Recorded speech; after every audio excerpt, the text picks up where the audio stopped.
So hello students, welcome back once again to Prakashan classes. और आज हम लोग का डे 2 है, ठीक है। डे 2 क्लास 12 के लिए, क्लास 12 का बिजनेस स्टडीज का जो फर्स्ट चैप्टर है, नेचर एंड इंपॉर्टेंस और सिग्निफिकेंस ऑफ मैनेजमेंट, ठीक है। Nature and significance of management जो फर्स्ट चैप्टर है, उसका हम लोगों ने ऑलरेडी इंट्रोडक्शन क्लास को कवर अप कर लिया था, ठीक है। उसके लिए एक सेपरेट प्लेलिस्ट भी बना हुआ है, उस प्लेलिस्ट को चेक कर लेना। आज इसका ये सेकंड क्लास है। आज हम लोग सीखेंगे कि फीचर्स ऑफ मैनेजमेंट क्या होता है, कैरेक्टरिस्टिक्स या फिर फीचर्स ऑफ मैनेजमेंट क्या होता है। एग्जाम व्यू पॉइंट से ये बहुत इंपॉर्टेंट क्वेश्चन रहने वाला है, ठीक है। एग्जामिनेशन व्यू पॉइंट्स और मैनेजमेंट का कंसेप्ट को समझने के लिए भी ये बहुत ही ज्यादा इंपॉर्टेंट क्वेश्चन रहने वाला है। So without wasting any time let's start, ठीक है। सबसे पहले क्या लिखा हुआ है, कैरेक्टरिस्टिक्स और फीचर्स ऑफ मैनेजमेंट। सबसे पहला फीचर लिखा हुआ है, management is a goal oriented process, ठीक है। मतलब मैनेजमेंट हम लोग क्यों करते हैं, कोई डेफिनेट गोल, कोई ऑब्जेक्टिव, कोई टारगेट को अचीव करने के लिए हम लोग मैनेजमेंट क्यों करेंगे। कोई डेफिनेट गोल है, कोई ऑब्जेक्टिव है, कोई टारगेट है, हमको उसको अचीव करना है, तो हमको मैनेजमेंट करना पड़ेगा, ठीक है। चीजों को मैनेज करके चलना पड़ेगा। जैसे देखो, तुम्हारा 12 क्लास 12 बोर्ड एग्जाम है, ठीक है। तो तुमको अपना स्टडीज को प्रॉपर तरह से, पढ़ाई को प्रॉपर तरह से मैनेज करना पड़ेगा कि तुम्हारा एवरीडे अकाउंटेंसी का सम प्रैक्टिस होना चाहिए। Then everyday you have to study economics as well as business studies. Proper time तुमको इंग्लिश और हिंदी के लिए भी देना पड़ेगा, एंड डिफरेंट सब्जेक्ट जो भी तुम्हारा है। तो अगर तुमको प्रॉपर टारगेट अचीव करना है, एक गोल अचीव करना है, एक ऑब्जेक्टिव अचीव करना है, एक एम को फुलफिल करना है, एक एम को अचीव करना है, ठीक है, टारगेट तक पहुंचना है, तुमको डेस्टिनेशन तक पहुंचना है, तो तुमको एक प्रॉपर मैनेजमेंट करना पड़ेगा, मैनेजमेंट को फॉलो करना पड़ेगा। अगर हम चीजों को मैनेज करके चलेंगे तभी हम लोग क्या करेंगे, गोल अचीव कर पाएंगे, टारगेट को अचीव कर पाएंगे। अदरवाइज हम लोग क्या हो जाएगा कि हम लोग डिस्ट्रैक्ट हो जाएंगे, ठीक है। अगर हम लोग का एक प्री डिटरमाइंड गोल नहीं है, ठीक है, और इसके लिए हमने कोई मैनेजमेंट नहीं किया है, कोई प्लानिंग लाइन नहीं किया है, तो ऑब्वियसली हम लोग का डिस्ट्रैक्शन हो जाएगा, हम लोग अपना गोल को अचीव नहीं कर पाएंगे। In due time, in due course हम लोग अपना गोल अचीव नहीं कर पाएंगे। तो मतलब management is goal oriented process. मतलब मैनेजमेंट हम लोग करते हैं कोई डेफिनेट गोल, कोई ऑब्जेक्टिव, कोई टारगेट को एम करके। तो क्या लिखा हुआ है, objective refers to end result. आपका जो ऑब्जेक्टिव होता है, जो टारगेट होता है, जो डेस्टिनेशन है, वो एंड रिजल्ट है। जैसे क्लास 12 के एग्जाम में आपको 90% स्कोर करना है, this is your objective, this is your target, this is your and result. मतलब ये तुम्हारा ऑब्जेक्टिव है, टारगेट है। तुमको कुछ भी करके ऐसा पढ़ाई करना है कि क्लास 12 के एग्जाम में तुम्हारा 90% मार्क्स आ जाए। तुम्हारा एंड रिजल्ट है, ऑब्जेक्टिव है। Objective refers to end results to be achieved through operation. अब तुम पूरा साल पढ़ाई करोगे, तब तो ऑपरेशन परफॉर्म करोगे, तब जाके तो 90% आएगा, एंड रिजल्ट अचीव कर पाएंगे। तो क्या लिखा है, objectives refers to end results to be achieved through operation, their set of organisation as well as department, ठीक है ना। ये जो ऑब्जेक्टिव्स होता है ना, ये ऑर्गेनाइजेशन का भी होगा, डिपार्टमेंट का भी होगा, ठीक है। डिपार्टमेंट वाइज भी हम लोग ऑब्जेक्टिव बनाते हैं, एंड ओवरऑल ऑर्गेनाइजेशन का भी ऑब्जेक्टिव बनाते हैं। ऑर्गेनाइजेशन ऑब्जेक्टिव जो हमको टारगेट सेट करना है, वो हमको डिपार्टमेंट वाइज भी टारगेट सेट करना है, एज वेल एज ऑर्गेनाइजेशन के ओवरऑल बेसिस पे ऑब्जेक्टिव सेट करना है। जैसे देखो, sales department, purchase department, cash department, 3 अलग अलग डिपार्टमेंट बना हुआ है, ठीक है। 3 अलग अलग डिपार्टमेंट बना हुआ है। तो ये जो 3 अलग अलग डिपार्टमेंट बना हुआ है ना, इनको हम एक वेल डिफाइंड टारगेट, एक ऑब्जेक्टिव दे देंगे, और जब इनका टारगेट ऑब्जेक्टिव अचीव हो जाएगा, तो बिजनेस का एज अ होल, ऑर्गेनाइजेशन का as a whole target, end result, जो एम है, जो डेस्टिनेशन है, वो अचीव हो जाएगा। तो क्या लिखा है, management seeks to achieve these objectives. Management के थ्रू हम लोग कोशिश करते हैं कि ऑब्जेक्टिव तक पहुंच सके, वो टारगेट तक पहुंच सके, ठीक है, through coordinate efforts. Coordinate efforts मतलब हमको एक दूसरे का एफर्ट का दरकार है। सेल्स टीम है, परचेज का टीम है, कैश डिपार्टमेंट अलग है, तो इन सबको कोऑर्डिनेट करना पड़ेगा, सारे लोगों को एक साथ मिलकर काम करना पड़ेगा, एक दूसरे का हेल्प करना पड़ेगा, तभी हम लोग अपना टारगेट को, अपना जो प्री डिटरमाइंड गोल है, ठीक है, जो हमारा एंड रिजल्ट है, उसको हम लोग अचीव कर सकते हैं। तो क्या लिखा हुआ है, management is a goal oriented process. मतलब ये टारगेट को या फिर जो हमारा एम है, जो डेस्टिनेशन है, उस पर फोकस रहता है, और वो टारगेट अचीव करने के लिए हमको डिपार्टमेंट वाइज भी मैनेजमेंट परफॉर्म करना पड़ेगा, as well as organisation wise भी हमको ऑब्जेक्टिव बनाना पड़ेगा, मैनेजमेंट परफॉर्म करना पड़ेगा, और कोऑर्डिनेट एफर्ट्स चाहिए, सबका एफर्ट चाहिए, तभी जाके हम लोग अपना एंड रिजल्ट, ऑब्जेक्टिव, एम या डेस्टिनेशन को अचीव कर सकते हैं। नेक्स्ट आता है, management is all pervasive. Management is all pervasive का मतलब होता है, मैनेजमेंट का दरकार हर जगह लगता है, ठीक है।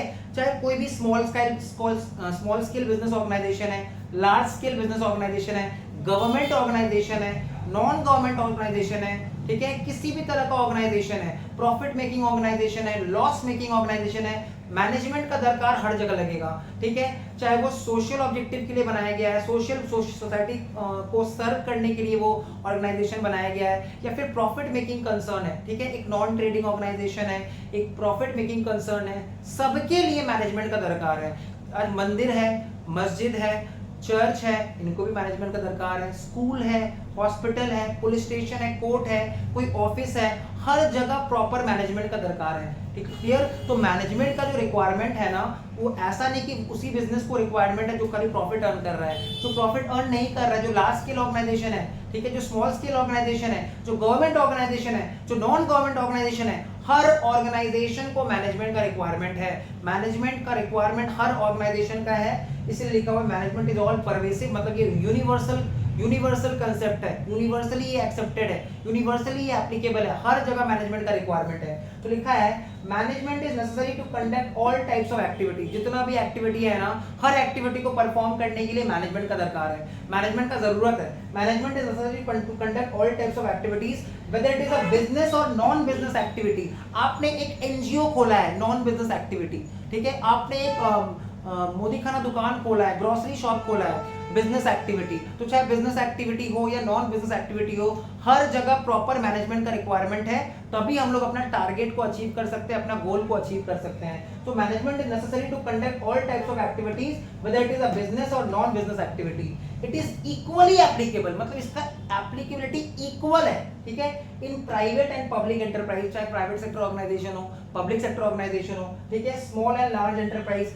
स्मॉल स्केल, लार्ज स्केल मतलब कैपिटल इन्वॉल्वमेंट अगर बहुत ज्यादा है, कैपिटल इन्वॉल्वमेंट बहुत कम है, ठीक है, government and non government enterprise. So it is equally required in a petrol pump. एक पेट्रोल सिंपल सा एग्जांपल है, पेट्रोल पंप पे भी मतलब हमको मैनेजमेंट का दरकार है, स्कूल में भी मैनेजमेंट का दरकार है, कोई ऑफिस है वहां पे मैनेजमेंट का दरकार है, कोई टेंपल है, मॉस्क है, चर्च है, वहां पे भी हम लोग को मैनेजमेंट का दरकार है। मतलब मैनेजमेंट का जो नीड है वो यूनिवर्सल नीड है, एंड इसका एप्लीकेबिलिटी, इसका यूज हर जगह है, ठीक है।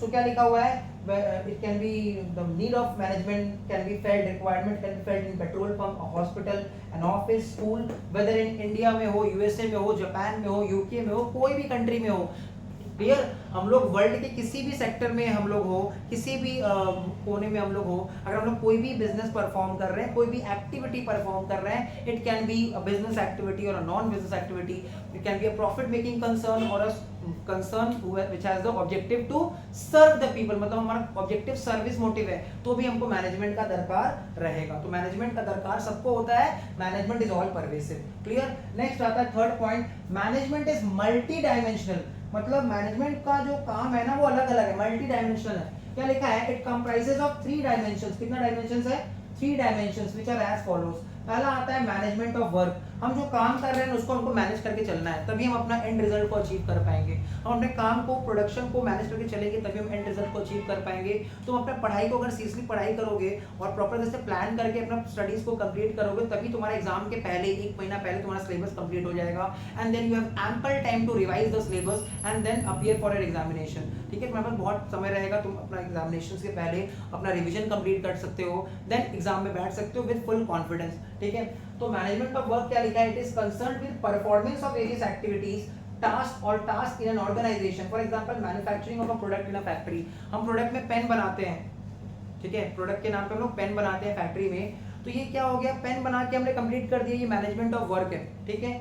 या फिर treating patients in hospital, hospital में पेशेंट का ट्रीटमेंट किया जाता है, ये भी क्या होता है, मैनेजमेंट ऑफ वर्क है। अगर सोचो हॉस्पिटल में पेशेंट्स का ट्रीटमेंट ठीक से ना किया जाए, तो क्या मैनेजमेंट ऑफ वर्क अच्छे से परफॉर्म किया जा रहा है, नहीं। मैनेजमेंट ऑफ वर्क अगर अच्छे से परफॉर्म किया जा रहा है, मतलब हमारा जो भी ऑब्जेक्टिव है उसको हम अचीव कर पा रहे हैं। अगर हम हॉस्पिटल में हैं तो हॉस्पिटल में हम पेशेंट्स को अच्छा ट्रीटमेंट कर पा रहे हैं। हम लोग अगर एक फैक्ट्री है तो हम लोग अच्छा से प्रोडक्ट बना पा रहे हैं, clear. This is called management of work. Next आता है मैनेजमेंट ऑफ पीपल, जिनके द्वारा हम लोग काम करवा रहे हैं ना, जिनके एफर्ट के थ्रू हम लोग काम करवा रहे हैं, जिसको हम बोलते हैं ह्यूमन रिसोर्स। जो कि किसी भी ऑर्गेनाइजेशन के लिए बहुत बड़ा एसेट होता है। जो हमारे लेबर्स है, जो हमारे स्टाफ्स हैं, ठीक है, इनको भी तो मैनेज करके चलना पड़ेगा, इनको भी सेटिस्फाइड रखना पड़ेगा, इनको प्रॉपर सैलरी वेजेस देते रहना पड़ेगा, ठीक है। Management of people, it refers to management of human resources which are the most important asset of an organisation. तो हमको देखना पड़ेगा कि हमारे जो स्टाफ है, जो लेबर है, जो एम्प्लॉई है, वो हमसे सेटिस्फाइड रहे, हैप्पी रहे। इससे क्या होगा कि हमारा जो वर्क एनवायरनमेंट है वो सही से चल पाएगा। क्लियर? तो management of work and then you have management of people and the last but not the least management of operation. Management of operation जो कि इन दोनों का ही मिला हुआ चीज है, ठीक है। It refers to activities of production cycle, ठीक है। एक्टिविटीज ऑफ प्रोडक्शन साइकिल मतलब पहले रॉ मटेरियल होता है, रॉ मटेरियल से हम लोग फिनिश गुड बनाते हैं, ठीक है। रॉ मटेरियल को यूज करते हैं, फिनिश गुड बनाते हैं। Which entails the flow of input, input मतलब raw material, input material, and transform the input into desired output मतलब फिनिश गुड्स। तो मैनेजमेंट ऑफ ऑपरेशन क्या बोलता है कि रॉ मटेरियल से हमने फिनिश गुड बना दिया, रॉ मटेरियल को यूज करके हमने फिनिश गुड बना दिया, तो उसके लिए हमको मैनेजमेंट ऑफ वर्क भी परफॉर्म करना पड़ेगा, मैनेजमेंट ऑफ पीपल पे भी ध्यान रखना पड़ेगा। It is interlinked with both management of work and management of people. तो क्या मैनेजमेंट ऑफ ऑपरेशन एक इंटरलिंक है, दोनों को मिलके बनाया? हाँ। Management of operation comprises of both management of work as well as management of people. Clear? ये दोनों को लिंक करके बनाया गया है। Then you have management is a continuous process. Management is a continuous process का मतलब मैनेजमेंट कोई वन टाइम एक्टिविटी नहीं है, हर समय मैनेजमेंट का रिक्वायरमेंट है। कोई स्कूल हो, कोई कॉलेज हो, कोई हॉस्पिटल हो, हर समय मैनेजमेंट का रिक्वायरमेंट है। ऐसा नहीं कि एक बार मैनेजमेंट कर दिया फिर नेक्स्ट टाइम अब नहीं करना पड़ेगा। It's an ongoing process, it's a continuous process, हमेशा इसका रिक्वायरमेंट है। तो यही बात लिखा है, management is an ongoing process of, process मतलब continuous in nature, of planning, organising, staffing, directing and controlling which brings the management cycle back to the planning। ठीक है, जो वापस से क्या होता है कि जैसे हम लोग का कोई गोल अचीव हो जाएगा, हम लोग दूसरा प्लान सेट करेंगे, दूसरा टारगेट सेट करेंगे, उसके फिर से मैनेजमेंट करना पड़ेगा। अगेन वो टारगेट अचीव हो जाएगा, दूसरा टारगेट सेट करेंगे, उसके फिर से प्लानिंग करना पड़ेगा, उसको हमको ऑर्गेनाइजिंग करना पड़ेगा, स्टाफिंग करना पड़ेगा and so on. Group activity, देखो मैनेजमेंट अगर अचीव करना है ना, मैनेजमेंट अगर अच्छा से परफॉर्म करना है तो ये ग्रुप एक्टिविटी है, ठीक है। ग्रुप में बहुत लोग हैं, एक साथ काम कर रहे हैं, तो सबको अपना काम सही से परफॉर्म करना पड़ेगा, तभी मैनेजमेंट गोल्स अचीव हो पाएंगे। ग्रुप एक्टिविटी में क्या लिखा है? An organisation is a collection of diverse activities. बहुत सारा एक्टिविटी होता है, मान लो ये पेन बन रहा है, तो ये पेन बन रहा है तो फैक्ट्री में अलग अलग एक्टिविटी हो रहा है, कोई पेन बना रहा है, कोई लेबलिंग का काम कर रहा है, कोई रॉ मटेरियल इनपुट लेके आ रहा है, ठीक है। तो सबका काम अलग अलग है, तो सबका एक्टिविटीज डाइवर्स है, मतलब अलग अलग है। तो क्या लिखा है? An organisation is a collection of diverse activities and different individuals, इसमें बहुत अलग अलग तरह के लोग काम कर रहे हैं। तो कोऑर्डिनेशन एंड टीम वर्क, इनको सब हम एक साथ लेके चलेंगे, टीम बना के चलेंगे, तभी क्या होगा, जब हम लोग को यूनाइट करके चलेंगे, the efforts of the individuals achieve the organisational goals. तो हम लोग टीम वर्क के हिसाब से काम करेंगे, टीम के हिसाब से काम करेंगे, एक दूसरे को हेल्प करेंगे, कोऑर्डिनेट करेंगे, टीम वर्क रहेगा, यूनिटी रहेगा हमारे में, तभी हम लोग क्या कर पाएंगे, जो ऑर्गेनाइजेशनल ऑब्जेक्टिव्स है, जो ऑर्गेनाइजेशनल गोल्स है, उसको हम लोग अचीव कर सकते हैं, ठीक है। नेक्स्ट लिखा है डायनामिक फंक्शन।